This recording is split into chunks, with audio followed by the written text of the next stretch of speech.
भगवान श्री राम के चरण पड़ते ही नदी में क्यों पड़ गए थे कीड़े। एक समय था जब भगवान श्री राम ने नदी को पवित्र करने के लिए अपने चरण नदी में डुबोए। तब नदी खून जैसी लाल हो गई और उसमें बड़े बड़े कीड़े पनपने लगे। सबरी श्री राम की परम भक्तों में से एक थी। सबरी भील कबीले से थी और भील समाज में शुभ अवसर पर पशुओं की बलि दी जाती थी। लेकिन सबरी पशु पक्षियों से बेहद प्यार किया करती थी। इसीलिए सबरी ने कभी विवाह नहीं किया, क्योंकि विवाह के शुभ अवसर पर भी जानवरों की बलि दी जाती थी।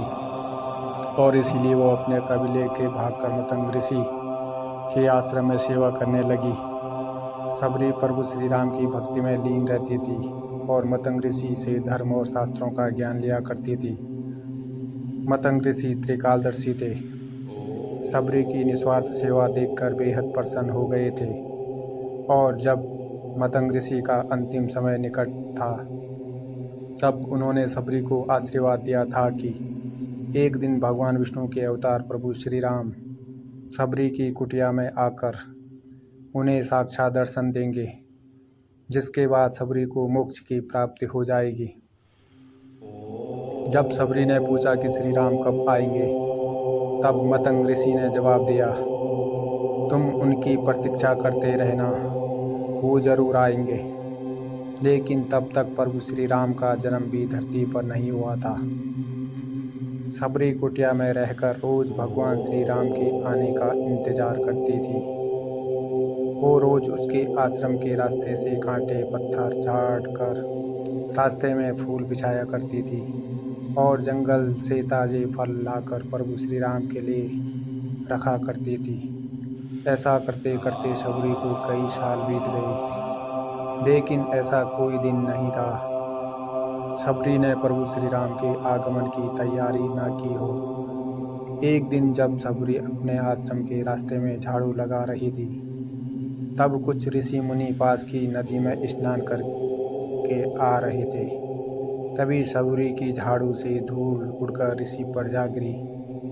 ऋषि धूल पड़ते ही बेहद क्रोधित हो उठे और सबरी से क्रोध में आकर बोले, दुष्ट औरत, तेरी वजह से मैं अस्वच्छ हो गया, अब मुझे पुनः स्नान करना पड़ेगा। और क्रोध में ऋषि वापस नदी में स्नान करने चले गए।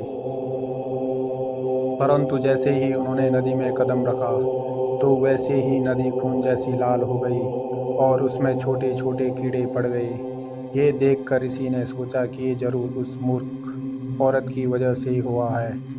जब श्री राम यहाँ आएंगे, तब वह नदी में अपने चरण रखकर स्वच्छ और पवित्र बना देंगे। जब श्री राम और लक्ष्मण सीता माँ की तलाश में भटकते भटकते सबरी की कुटिया में पहुँचे, तब सबरी ने प्रेम श्रद्धा से उनका स्वागत किया और रुककर उनके चरणों में लिपट गई और उनकी खूब सेवा की। तब ही ऋषि मुनि भी वहाँ आ गए और उन्होंने प्रभु श्री राम को पास की नदी के हाल बताया। तभी सब उस नदी के पास पहुंच गए। जैसे ही श्री राम ने नदी में अपने कदम रखे, वैसे ही नदी का पानी और लाल हो गया और बड़े बड़े कीड़े उसमें पनपने लगे। यह देखकर सभी दंग रह गए। फिर श्री राम ने सबरी को बुलाकर अपने चरण नदी में डालने को कहा।